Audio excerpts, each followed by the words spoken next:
ouverte.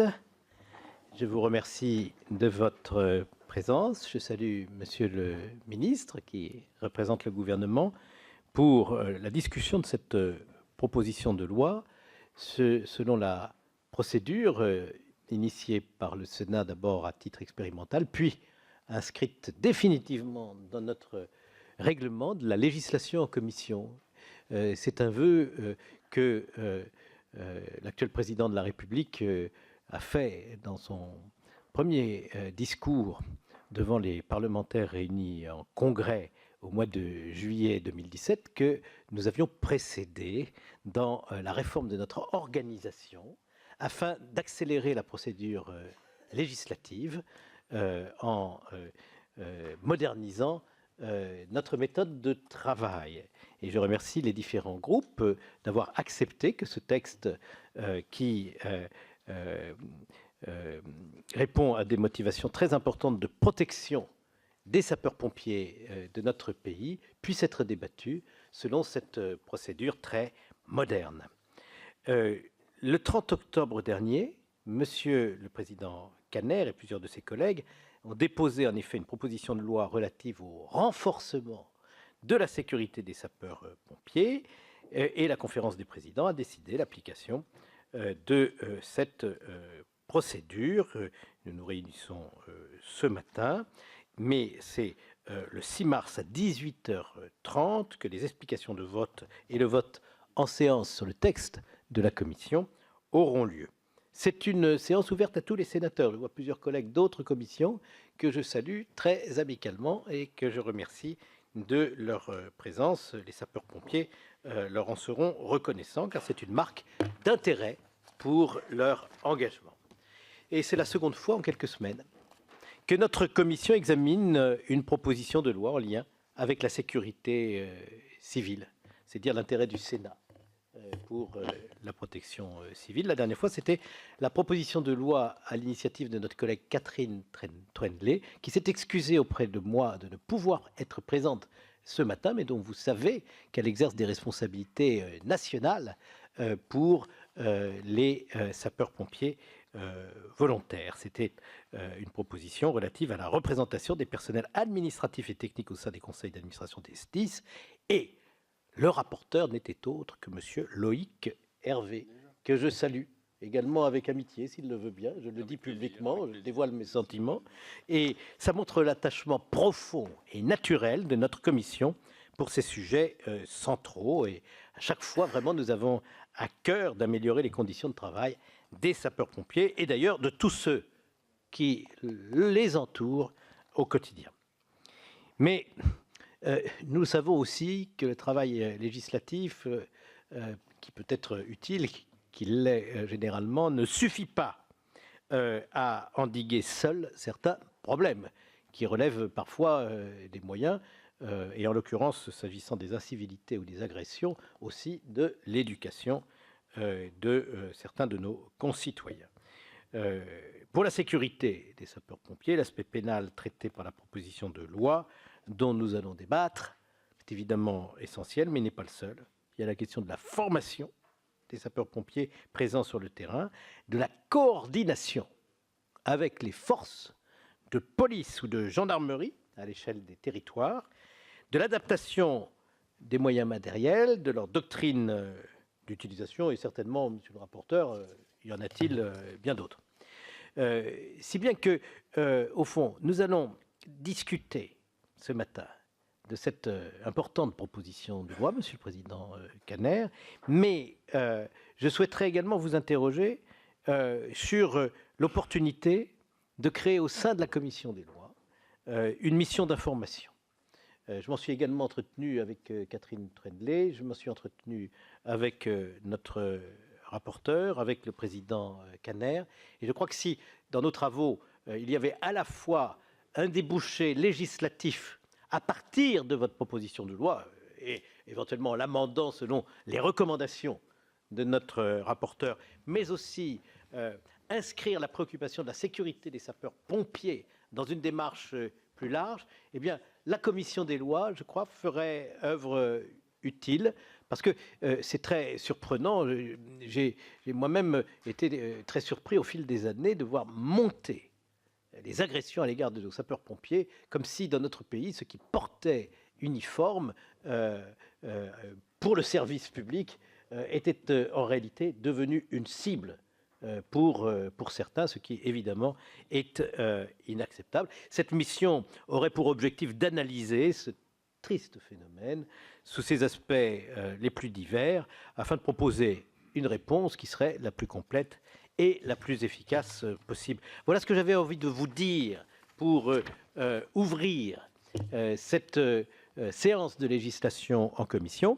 Et selon notre procédure, maintenant solidement établie, je vais donner la parole d'abord au président Kanner, principal auteur de cette proposition de loi, puis à notre rapporteur, à ma droite, Loïc Hervé, et puis, bien sûr, face à moi, monsieur le ministre qui nous donnera le point de vue du gouvernement. Ensuite, nous en débattrons ensemble et nous prendrons les décisions qui s'imposent. Alors, monsieur le président Kanner, vous avez la parole. Merci, monsieur le président, monsieur le ministre, monsieur le rapporteur, mes chers collègues. Insulter, menacer, agresser l'irrespirable quotidien des pompiers. La Voix du Nord du 10 février dernier, une page complète de ce grand journal quotidien qui est cher à mon cœur, et en particulier comme ancien président du SDIS du Nord, qui est le plus important SDIS de France, avec 7000 collaborateurs, 3000 sapeurs-pompiers professionnels, 4000 volontaires. Donc je sais la question qui nous est posée. Cette question nous interpelle depuis plusieurs années. Et j'ai le sentiment qu'il y a aujourd'hui un lent délitement des conditions de travail des sapeurs-pompiers. Et cela n'est pas dû à une forme de désaffection soudaine de nos concitoyens pour leurs protecteurs, mais plutôt à un changement aussi de nature du type d'intervention pratiquée. Je voudrais vous rappeler quelques chiffres, mes chers collègues. Combattre le feu, la mission traditionnelle des sapeurs-pompiers, ne représente plus que 10% au mieux des interventions de ce corps que je qualifierais d'élite. Le reste, ce sont essentiellement les secours aux personnes. Les sapeurs-pompiers sont donc en première ligne pour intervenir face à ce qu'on pourrait appeler de multiples fractures sociales et sanitaires. Autrefois, nous pensions que ces agressions étaient limitées à certaines zones. Pour être très clair, les quartiers prioritaires de la ville. Ce n'est plus le cas. Aujourd'hui, et je pense que monsieur le ministre ne me contredira pas sur le sujet, ces agressions, ces incivilités, ces insultes, aujourd'hui prennent diverses formes. Les guet-apens sont le type d'attaque le plus médiatisé. Mais les sapeurs-pompiers doivent faire face de plus en plus à des violences individuelles provoquées par des personnes fragiles sur le plan psychologique, par des personnes alcoolisées, sous l'emprise parfois aussi de stupéfiants, voire même les deux. Le plus souvent, les agresseurs sont les personnes secourues, ce qui peut paraître totalement extraordinaire, mais aussi leur entourage. On constate 3 fois plus d'agressions en 10 ans. Agressions déclarées par les sapeurs-pompiers en intervention a grimpé de 23% en 2017, après 17,6% en 2016, selon les derniers chiffres publiés par l'Observatoire national de la délinquance et des réponses pénales de votre ministère, monsieur Nunez. En 2018, à Paris et en petite couronne, 293 pompiers ont été agressés sur les 11 premiers mois de l'année, contre 198 sur toute l'année 2017, selon la brigade des sapeurs-pompiers de Paris, qui, vous le savez, a un statut particulier de militaire. Je ne vais pas continuer ces chiffres et ces statistiques, vous l'aurez bien compris, il y a là une situation qui se dégrade, qui s'aggrave et qui mérite une réponse publique. Cette proposition de loi, monsieur le président, n'a pas pour but de régler tous les problèmes. D'ailleurs, vous l'avez dit vous-même. Relatif aux conditions de travail des pompiers, stagnation des effectifs dans certains départements, des rémunérations, dégradation des conditions de travail, insuffisance des moyens matériels, sont malheureusement le lot quotidien de nombreux centres de secours. Mais ce texte a sa place dans son contexte spatial, son contexte temporel. Ce texte a pour but d'apporter une réponse concrète à une situation de plus en plus problématique. Environ un tiers de ces agressions ne donnent pas lieu à dépôt de plainte. Un tiers. Les raisons de cette sous-déclaration se trouvent dans les risques de représailles des personnes mises en cause. Ainsi, les instances représentatives des sapeurs-pompiers que nous avons rencontrées avec monsieur le rapporteur nous le disent, et elles demandent de longue date que soit ouverte la possibilité pour l'administration de faire écran entre l'auteur des faits et son agent, c'est-à-dire de développer encore plus qu'il ne l'est aujourd'hui la protection fonctionnelle en particulier. Cela permettrait ainsi que l'identité de l'agent n'apparaisse pas en tant que telle. Conscient que ce texte soulève des questions juridiques importantes et complexes, portant sur des principes constitutionnels qui nous ont été rappelés et des garanties fondamentales. Cela est pris en compte et nous savons que ces deux conceptions peuvent s'affronter, voire même apparaître contradictoires. Et donc j'ai cherché dans la rédaction à encadrer ce dispositif d'anonymisation des plaintes. Compte tenu de l'existence de nombreuses règles de droit positif, proches ou similaires, et des garanties qu'elles apportent, la proposition de loi paraît opérer et permettre une suffisante conciliation entre le droit à la sécurité, à la protection, au respect de la vie privée, au droit de mener une vie familiale normale des agents publics agressés dans l'accomplissement des missions de service public d'incendie et de secours, mais aussi en équilibre les droits de la défense des personnes mises en cause. Les intérêts en présence, en l'occurrence la protection des sapeurs-pompiers et le respect des droits de la défense, sont assurés dès lors que les autorités judiciaires disposent des moyens de connaître l'identité des bénéficiaires des autorisations d'anonymisation et se verront reconnaître la faculté de lever cet anonymat en opérant une analyse des intérêts contradictoires en présence. C'était l'esprit du texte, c'est toujours cela que je souhaite défendre aujourd'hui à ce stade. Il convient également de veiller au respect du diptyque de nécessité et de proportionnalité d'une telle dérogation. J'en suis bien conscient. Il est donc précisé que l'autorisation de recourir au dispositif d'anonymisation est délivrée nominativement par le procureur de la République ou le juge d'instruction sur proposition, et ces deux conditions cumulatives, sur proposition du responsable hiérarchique d'un niveau suffisant, défini par décret prévu dans le texte, statuant par une décision motivée et non directement par le bénéficiaire potentiel de l'anonymisation, comme cela est prévu pour les policiers, gendarmes, agents des douanes et services fiscaux, je tiens à le rappeler à la Commission.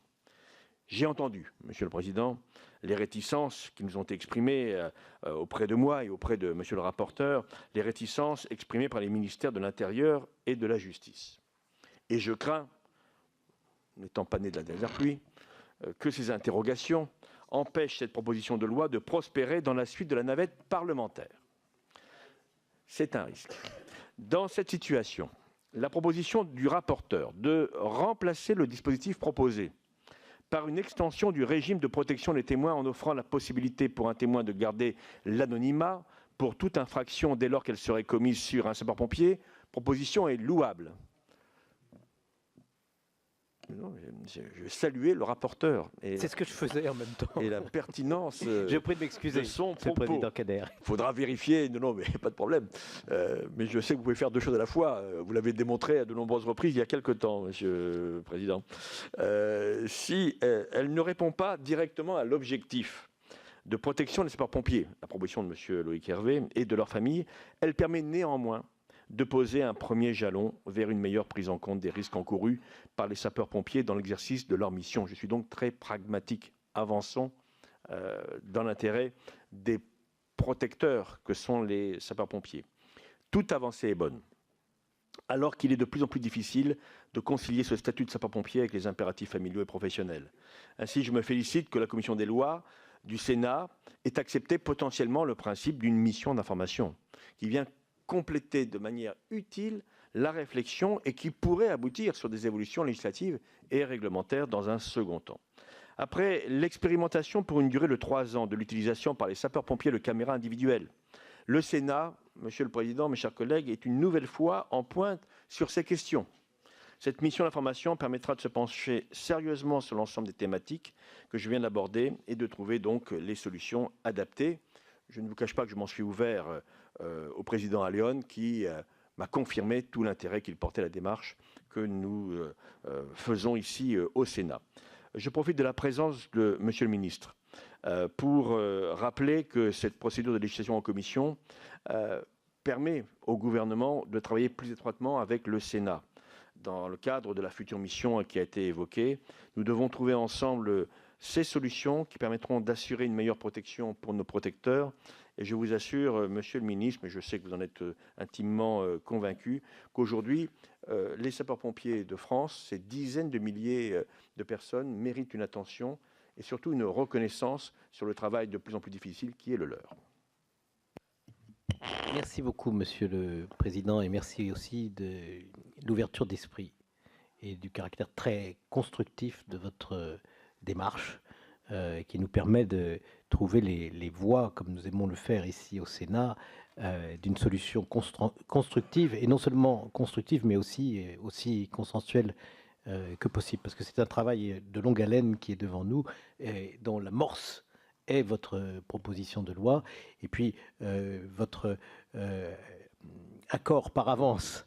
Après vous en êtes entretenu avec lui sur des propositions de notre rapporteur qui changent un peu de terrain par rapport à ce que vous avez dit, mais qui poursuivent exactement le même objectif de faciliter les poursuites pénales en cas d'agression contre des sapeurs-pompiers, nous permettent de progresser, je crois, très utilement. Alors, justement, monsieur le rapporteur, quel est votre sentiment sur tout ceci ?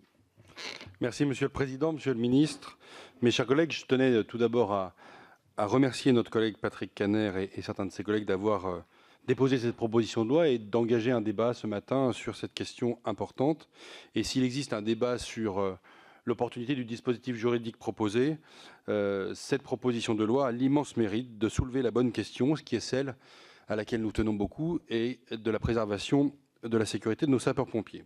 Alors, en tant que Chambre des territoires, nous ne pouvons plus ignorer l'augmentation intolérable des agressions dont sont victimes les sapeurs-pompiers, quel que soit leur statut, soit qu'ils soient fonctionnaires territoriaux dans les services départementaux d'incendie et de secours, soit qu'ils soient sous statut militaire à la brigade des sapeurs-pompiers de Paris ou marins-pompiers de Marseille. 2813 agressions déclarées en 2013, 2280 en 2016, c'est une augmentation en un an de 23%. L'augmentation est encore plus vertigineuse si on prend une longue période, à peu près 10 ans, puisque depuis 2008, le nombre d'agressions déclarées a augmenté de plus de 150% pour l'ensemble des sapeurs-pompiers et de plus de 220% pour les seuls sapeurs-pompiers volontaires. Ces agressions trouvent diverses causes. Il s'agit souvent d'actes de délinquance qui empoisonnent le quotidien des pompiers et traduisent une haine aveugle et profonde de tout uniforme. Il s'agit aussi de confrontations de plus en plus régulières avec des individus à risque dans le cadre des activités croissantes des secours à personnes. Je fais ici référence aux malades atteints de certains troubles mentaux et dont l'instabilité est une vraie menace pour les pompiers qui les secourent. Je précise que cette augmentation, ça a d'ailleurs été très très éloquent dans les auditions que nous avons menées la semaine dernière, ce sont des augmentations qui existent autant dans le monde urbain que dans le monde périurbain, voire le monde rural. Ces agressions mettent non seulement en danger nos sapeurs-pompiers, mais elles mettent également en péril l'attractivité de toute une profession ou d'un engagement quand il s'agit des volontaires. Face à ce constat, la proposition de loi de Patrick Kanner vise à faciliter le dépôt de plainte des sapeurs-pompiers agressés. Elle tend à rendre ce dépôt anonyme afin de prémunir le sapeur-pompier victime d'éventuelles représailles de la part de son agresseur. Pour cela, cette proposition s'inspire de dispositions récemment introduites dans le Code de procédure pénale pour garantir l'anonymat des enquêteurs de la police, de la gendarmerie ou des douanes dans les actes de procédure qu'ils établissent eux-mêmes. L'idée de renforcer la protection dont doivent légitimement bénéficier les sapeurs-pompiers est bonne. Néanmoins, les travaux menés et les auditions que j'ai conduites et auxquelles Patrick Kanner a participé, à toutes, j'en le remercie, ont révélé certaines faiblesses profondes. La première d'entre elles est juridique, puisque l'anonymat du plaignant fait obstacle à l'exercice plein et entier des droits de la défense reconnus à la partie en cause. Certes, cette proposition prévoit un mécanisme de levée d'anonymat, mais il ne me semble pas en mesure de compenser l'atteinte insurmontable à ces droits tels qu'ils sont conjointement garantis par notre Constitution et la Convention européenne des droits de l'homme. Il n'existe d'ailleurs aucune procédure similaire en droit français. Seuls les enquêteurs, qui bénéficient déjà de l'anonymat dans les actes de procédure, peuvent jouir d'un prolongement de cet anonymat s'ils doivent se constituer partie civile. Un doute persiste néanmoins sur la constitutionnalité et la conventionnalité de ces dispositions qui sont encore très récentes. Ces raisons ont conduit notre commission à s'opposer à l'adoption d'un dispositif relativement similaire lors de l'examen du projet de loi Justice il y a à peine quelques semaines. En cohérence et pour les mêmes raisons, je pense que notre commission ne peut pas adopter les dispositions proposées telles que le texte est écrit dans la proposition de loi initiale. Néanmoins, nous ne pouvons pas rester indifférents au problème capital que cette proposition de loi soulève. C'est pourquoi, après avoir échangé avec l'auteur de la proposition de loi, mais aussi avec notre président, je vous proposerai de substituer un nouveau dispositif à celui qui était initialement prévu. Il s'agirait alors de faciliter l'anonymat non plus des victimes, mais des témoins d'agression des sapeurs-pompiers. Cet anonymat est actuellement prévu par le Code de procédure pénale pour les témoins de crimes ou de délits punis par plus de 3 ans de prison. Notre amendement permettrait le recours à cette procédure pour toute infraction dès lors qu'elle est commise à l'encontre d'un sapeur-pompier volontaire ou professionnel. Elle viserait l'ensemble des agressions dont sont victimes les sapeurs-pompiers, même les plus mineurs tels que l'outrage.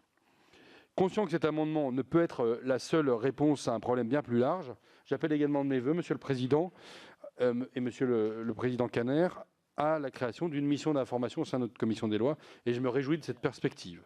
Elle permettrait d'analyser tous les aspects d'un problème extrêmement complexe, de faire le point sur l'efficacité des dispositifs existants et de proposer des solutions efficaces pour endiguer ces agressions devenues insupportables. Je vous remercie. Merci, monsieur le rapporteur, de cette intervention très complète. Merci surtout aussi de votre créativité. Vous innovez et vous apportez des solutions qui sont déjà très pertinentes à ce problème. Enfin, on va en discuter. Je ne ferme pas le débat en disant cela. En tout cas, j'ai été vivement intéressé par votre rapport. Monsieur le ministre, vous allez nous dire aussi que vous êtes très intéressé par ce que vous avez entendu. Monsieur le Président, Monsieur le rapporteur, Monsieur le Président Kanner, Mesdames et Messieurs les sénateurs. Ce texte, d'abord, bien évidemment, je veux en saluer l'intention, parce que je la partage, parce que nous la partageons tous.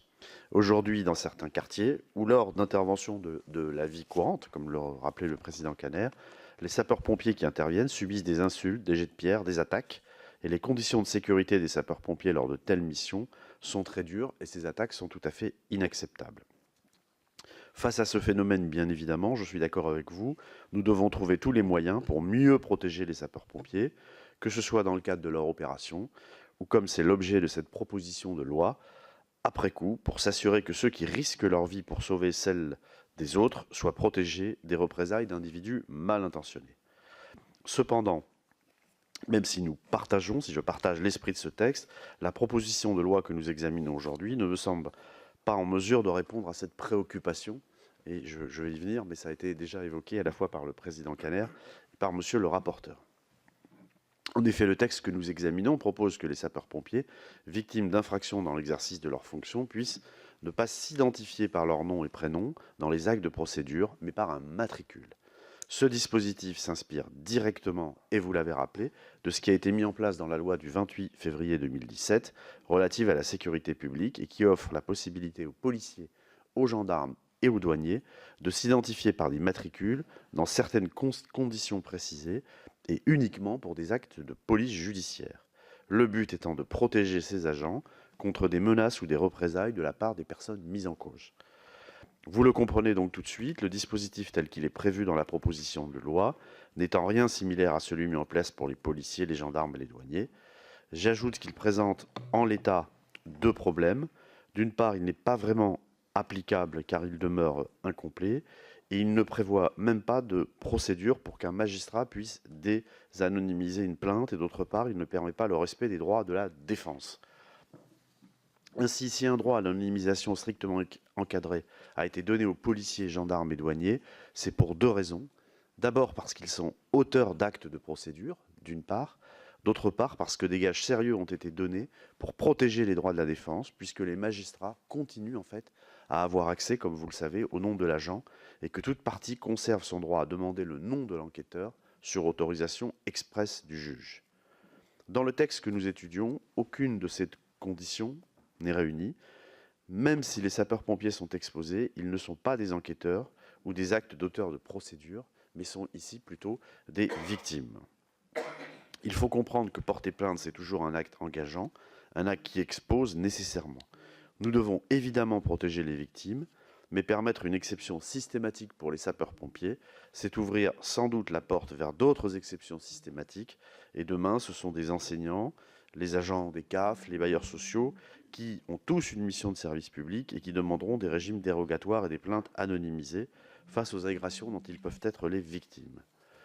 Cela pourrait in fine prêter à bien des dérives, et cela serait extrêmement préjudiciable pour les droits de la défense et poser les fondements d'une société où nous aurions tous un matricule face à la justice. Ce n'est pas raisonnable, et en tout cas ce n'est pas ce que nous souhaitons. Et au-delà même de cet argument de la pente glissante, j'aimerais aussi noter que les sapeurs-pompiers sont d'ores et déjà les victimes plus protégées, sont des victimes plus protégées, puisque la commission d'une infraction à leur encontre dans l'exercice de leurs fonctions ou en raison de leur profession est plus sévèrement réprimée que si elle était effectuée à l'encontre d'un simple citoyen. Enfin, si la proposition de loi était votée, nous ne disposerions pas à l'heure actuelle des dispositifs nécessaires pour pouvoir la mettre en place. Alors je sais que votre commission a été sensible à ces arguments et un amendement unique a été présenté qui change l'objet du texte et crée un régime dérogatoire pour les témoins d'agression des sapeurs-pompiers. D'abord, cet amendement est susceptible de poser un problème d'égalité puisqu'il ne prend pas en compte tous les sapeurs-pompiers. Il ne parle que des sapeurs-pompiers volontaires et professionnels et ne mentionne pas les sapeurs-pompiers militaires, donc essentiellement la brigade des sapeurs-pompiers de Paris et les marins-pompiers de Marseille. Ensuite, le code de procédure pénale, tel qu'il est proposé de le modifier, conduirait à créer des statuts spécifiques pour chaque catégorie de la population. Si aujourd'hui quelqu'un est témoin d'un délit ou d'un crime passible de plus de 3 ans d'emprisonnement, et que ce crime est effectué sur un sapeur-pompier, il peut déjà bénéficier d'une protection. Je ne suis donc pas convaincu de l'effet utile de l'amendement. Par ailleurs, créer des sous-catégories en fonction des missions, c'est prêter le flanc à un code de procédure pénale à la carte qui perdrait sans doute son caractère d'universalité et évoluerait au gré des circonstances ou des revendications de tel ou tel. Enfin, je ne suis pas convaincu de la constitutionnalité de cet amendement. Le législateur a prévu un seuil de 3 ans pour la protection des témoins parce qu'il respecte le principe de proportionnalité édicté par le Conseil constitutionnel. Déroger à ce seuil de cette manière, sans justification particulière, serait à mon sens s'exposer à une possible censure du Conseil constitutionnel. Mesdames et messieurs les sénateurs, et vous l'avez compris, je ne dis pas qu'il ne faut rien faire pour protéger les sapeurs-pompiers des agressions, bien au contraire. Bien au contraire. Je crois qu'il faut continuer à appliquer les dispositions qui sont déjà mises en œuvre, en renforcer l'application. Et je tiens à les rappeler devant vous. Il nous faut assurer un accueil privilégié des sapeurs-pompiers au sein des commissariats et des brigades de gendarmerie. Je crois que les sapeurs-pompiers doivent pouvoir déposer plainte le plus facilement possible. Et des instructions ont été rappelées aux services de police et de gendarmerie et au parquet. Par ailleurs, nous n'avons pas attendu pour agir et dans une circulaire du 13 mars 2018, le ministre de l'Intérieur a demandé à ce que des mesures soient prises pour faciliter et inciter au dépôt de plainte des sapeurs-pompiers victimes d'agressions. Je citerai notamment la prise de plainte sur rendez-vous éventuellement au centre de secours et donc l'audition au centre de secours même. La domiciliation du sapeur-pompier victime à la direction du service d'incendie et de secours, une protection fonctionnelle, ou encore, et nous y veillons, le suivi de la réponse pénale en lien très étroit avec les parquets. Par ailleurs, un télégramme ministériel du 14 septembre 2018 a rappelé que ces objectifs devaient être poursuivis avec la plus grande rigueur. Et ces mesures sont aujourd'hui mises en place dans le cadre des protocoles interservices départementaux qui ont été évoqués également par vous, Monsieur le Président Bas. Ces protocoles, je le rappelle, donc il en existe maintenant dans tous les départements, prévoient une coopération opérationnelle accrue entre les forces de sécurité intérieure, police et gendarmerie, et les forces et les pompiers, notamment par des protocoles d'échange d'informations, la possibilité de s'appeler de manière extrêmement réactive en cas de difficulté, et notamment, y compris même prévoir des points de regroupement pour pouvoir se regrouper avant une intervention dans un secteur sensible, dans un quartier sensible. Et ces conventions que nous rappelons très régulièrement au préfet donnent plutôt satisfaction.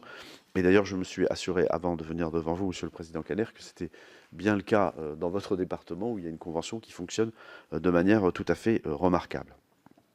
Enfin, Et je sais que nous pouvons compter sur l'intransigeance des parquets face à ces attaques particulièrement odieuses. Nous avons plusieurs condamnations à de la peine de prison ferme ces dernières semaines sur des agressions de sapeurs-pompiers, parfois odieuses, et donc nous avons bien eu de la peine de prison ferme. Voilà, ma conviction est que ce texte, ainsi que l'amendement qui est proposé, ne sont pas forcément les bonnes solutions, et qu'ils présentent plus de dangers que de pistes d'avenir, et qu'ils ne permettent pas en l'état d'assurer une meilleure protection des sapeurs-pompiers. Naturellement, je déplore, comme vous tous, l'augmentation des agressions, qui est bien effectivement documentée, et rappeler quand même que le taux de plainte demeure significatif. Néanmoins, il ne faudrait pas penser que les pompiers ne déposent pas plainte par peur de représailles. On a un taux de plainte qui demeure quand même très élevé. En tout cas, voilà, comptez sur notre détermination pour appliquer l'ensemble de ces mesures en vue d'assurer une meilleure protection des sapeurs-pompiers. L'ensemble des mesures, et c'est l'avenir, puisque on a pu évoquer dans la discussion le déploiement des caméras piétons. Voilà, Monsieur le Président, Monsieur le rapporteur, Monsieur le Président Caner, Mesdames et Messieurs les sénateurs. Merci, Monsieur le Ministre, d'avoir pris soin de nous répondre de manière aussi précise. Il y a un premier élément très positif, c'est que nous partageons le constat et une même inquiétude qui ne peut pas être laissée sans réponse. J'entends aussi que le gouvernement, étant conscient du problème, a renouvelé un certain nombre d'instructions qui sont nécessaires et que les parquets eux-mêmes sont sensibilisés à la question et que nos commissariats de police, nos gendarmeries sont appelés à faciliter les démarches de tout sapeur-pompier victime d'une agression dans l'exercice de sa fonction. C'est pour nous très important. Nous sommes bien conscients, et le début de notre débat l'a montré, des difficultés juridiques que pouvait poser dans sa rédaction l'article unique de la proposition de loi. C'est d'ailleurs la raison pour laquelle notre rapporteur, en ayant discuté après les auditions qu'il a tenues en présence de M. Caner, auteur de la proposition de loi, a souhaité proposer la modification du texte. Celui-ci n'est peut-être pas définitivement abouti, et le travail législatif consiste précisément à apporter les évolutions nécessaires pour que le texte soit amélioré. Je suis, en ce qui me concerne, sensible à l'objection que vous avez faite, consistant à dire mais il y a aussi les sapeurs-pompiers militaires, Paris, Marseille, des statuts particuliers, et quand on mentionne uniquement les professionnels et les volontaires, on ne les englobe pas, et je crois que vous avez raison. Peut-être le rapporteur pourra-t-il nous faire une proposition pour tenir compte de ce que vous venez de nous dire, et qui me paraît, en ce qui me concerne, en première analyse, pertinent. Et puis, en tout état de cause,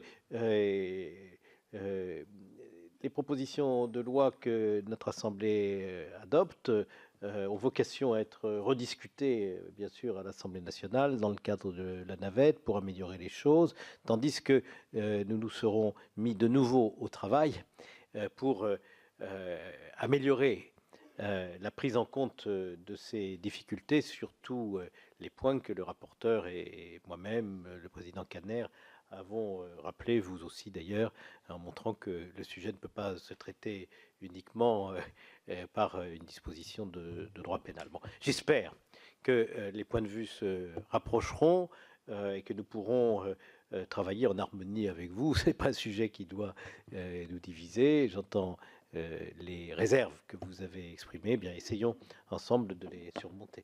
Monsieur le rapporteur. Merci, Monsieur le Président.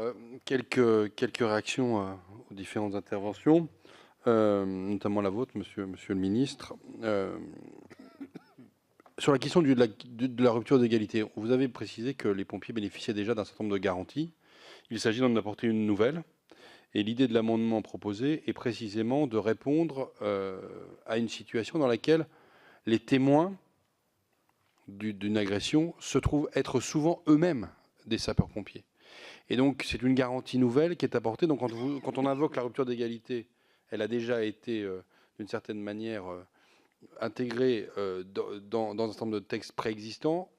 puisque des garanties ont été apportées, je le disais, aux sapeurs-pompiers. Sur la question précise de l'écriture de l'amendement, moi je suis tout à fait prêt à proposer une rectification qui consisterait à supprimer la mention de professionnel ou volontaire, d'être simplement sur le qualificatif sapeur-pompier, même si les aggravations de peine prévues au Code pénal prévoient précisément le vocable sapeur-pompier volontaire ou professionnel, et que sur cette expression-là, le juge, en règle générale, l'étend naturellement aux militaires, les sapeurs-pompiers sous statut militaire étant des sapeurs-pompiers professionnels. Mais en tout cas, pour que la loi soit la plus claire et la plus englobante, je veux bien rectifier l'amendement, et donc en supprimant la fin de la mention, en laissant sapeur-pompier uniquement, et en faisant l'impasse sur les qualificatifs de professionnels ou volontaires.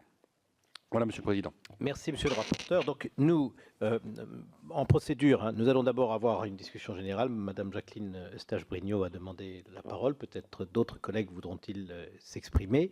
Et nous discuterons dans un instant l'amendement de notre rapporteur, qu'il rectifiera comme il nous l'a annoncé, et ça c'est assez facile à faire, ce qui permet de prendre en compte ce que nous a dit avec pertinence le ministre. Madame Eustache-Brinio.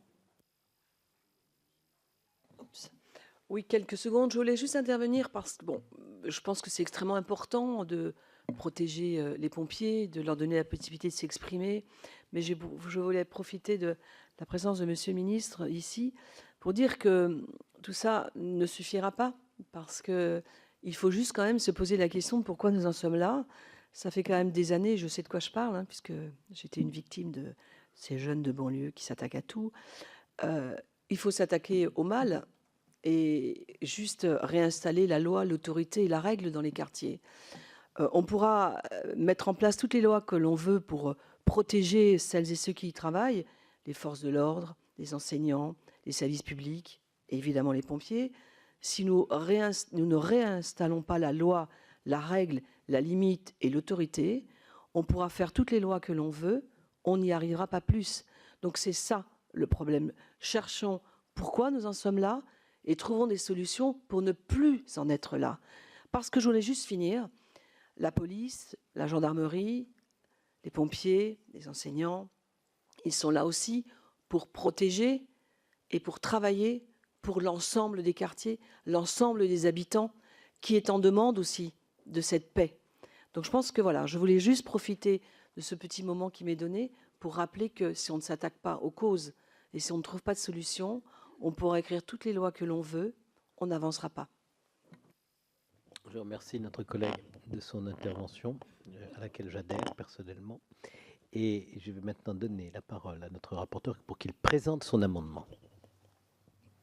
Merci, Monsieur le Président. J'ai déjà présenté le terme de cet amendement de manière générale, si bien que je me bornerai donc à proposer une rédaction simplifiée du terme de sapeur-pompier en omettant le qualificatif, les deux adjectifs de professionnel ou de volontaire. Donc il s'agit bien de donner la possibilité d'anonymiser les témoins d'une agression d'un sapeur-pompier et de ce faisant de permettre qu'autour du sapeur-pompier agressé, on puisse avoir des garanties plus importantes. J'en profite, Monsieur le Président, d'avoir la parole pour dire combien je suis d'accord avec ce que vient de dire notre collègue Eustache-Brinio.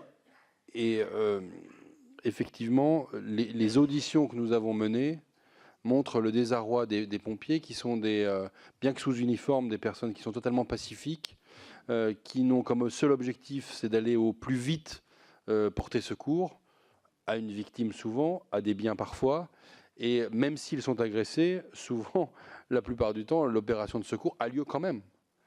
Et donc c'est aussi cette question-là. Et je ne voudrais pas que dans les solutions qu'on trouve, on aille sur des terrains qui sont des terrains encore plus dangereux que ce qui pourrait être imaginé, notamment par exemple la question de l'armement ou des pompiers. Ce sont des choses qui sont évoquées. Je ne les partage pas naturellement, mais je me dis qu'il faut qu'aussi, par une réflexion de fond, ce qui sera sans doute le travail de cette mission d'information qui a été évoquée tout à l'heure, eh bien on puisse aller vraiment travailler le sujet sur le terrain et au fond des choses. Madame Delattre. Oui, je voudrais dire au nom du RDSE qu'effectivement cet article qui est proposé est très fragile, mais il nous paraît hautement symbolique. Je pense que nous sommes rassurés par le fait qu'il y ait une mission d'information, parce que nous avons tous à cœur aujourd'hui de pouvoir protéger nos forces de sécurité intérieure, et en tout cas nos sapeurs-pompiers, par rapport à ces agressions qui se font... qui ont commencé effectivement dans les quartiers prioritaires et qui aujourd'hui s'étendent un peu plus loin. Mais sur l'anonymat, c'est vrai, le ministre le disait, il y a des demandes qui vont au-delà. Aujourd'hui, des sapeurs-pompiers, parce que dans ces quartiers prioritaires, nous avons des terrains de jeu, des dealers, qui, pour eux, sont à protéger, et effectivement des zones de non-droit qui s'installent, et parce que le commerce est plus important que tout le reste, et de nombreuses agressions ont lieu, et notre collègue a pu témoigner en ce sens. C'est vrai qu'il y a une forte demande sur aujourd'hui l'anonymisation des témoignages pour l'ensemble des habitants. Donc c'est aussi une réflexion qu'il faut que nous ayons, parce que on s'aperçoit que pour rentrer dans la solution de ces causes, eh bien, des gens demandent à être protégés, bien au-delà de nos sapeurs-pompiers. Donc c'est aussi quelque chose que nous devrons avoir dans nos réflexions futures. Merci. Merci, cher collègue. Monsieur le Président Caner. Monsieur le Président, quelques remarques sur les propos du ministre. Vous avez évoqué, Monsieur le ministre, le risque de contagion. Le mot est un peu fort, vers d'autres professions en lien avec le public, enseignants, travailleurs sociaux, infirmiers, médecins dans les hôpitaux. Malheureusement, la situation est là. Et laisser entendre que parce qu'il y aura un risque de contagion, on ne prendrait pas en compte la situation particulière des services de secours, qui sont pour moi des services de sécurité intérieur civil ou civil intérieur, mais on peut prendre le sujet avec d'autres approches. Je considère que ce serait ne pas être à la hauteur de nos responsabilités. La proposition de loi initiale et l'amendement qui l'enrichit, si je peux me permettre l'expression, ne sont pas des propositions d'appel.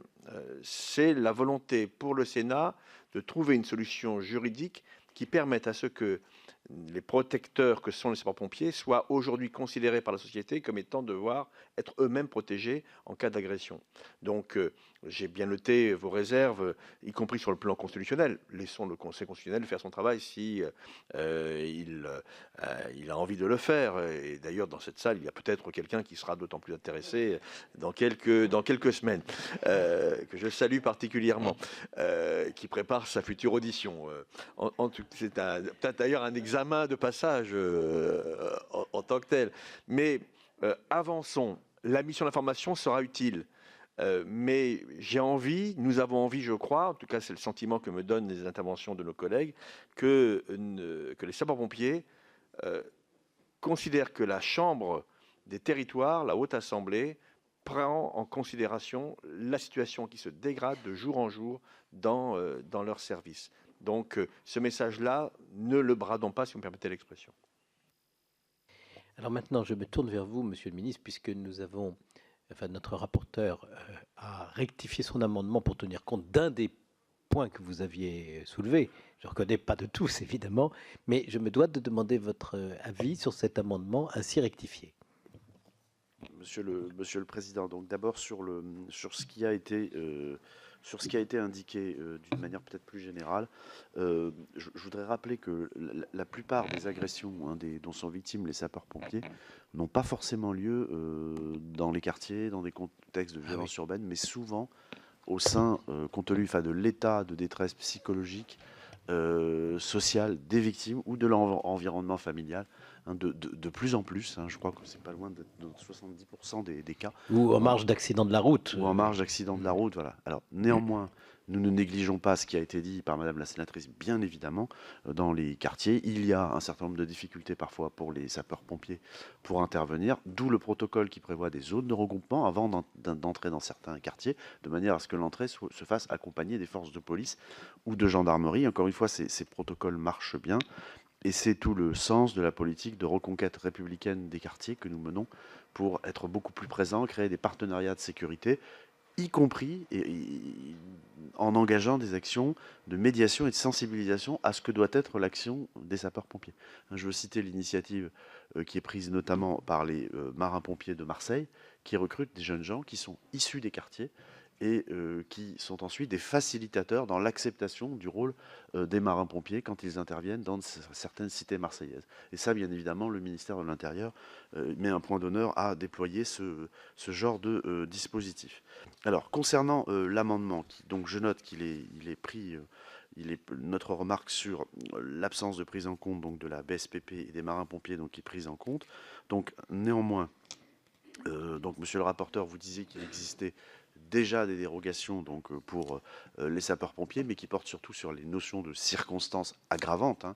Et si l'amendement était adopté, ce serait pour la première fois que nous aurions une dérogation à la règle qui veut qu'on peut témoigner sous X uniquement pour des infractions dans le quantum de peine et de 3 ans au moins. Donc là, ce serait une première dérogation qui ne vaudrait que pour les pompiers, qui n'existe pas par ailleurs, ce qui fait que je maintiens hein, donc la position qui était celle du gouvernement, de considérer qu'on porterait sans doute une atteinte injustifiée aux droits de la défense, mais surtout donc au principe de proportionnalité et d'égalité compte tenu de cette dérogation unique qui serait apportée, cette exception unique qui serait apportée.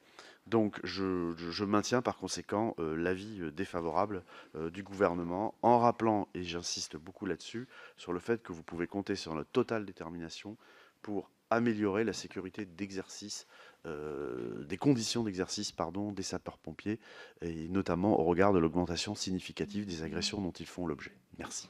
Bien, au-delà de votre réponse qui nous déçoit sur notre amendement, je vous remercie d'avoir de nouveau souligné ce point. Cette détermination est effectivement très importante pour tous nos sapeurs-pompiers.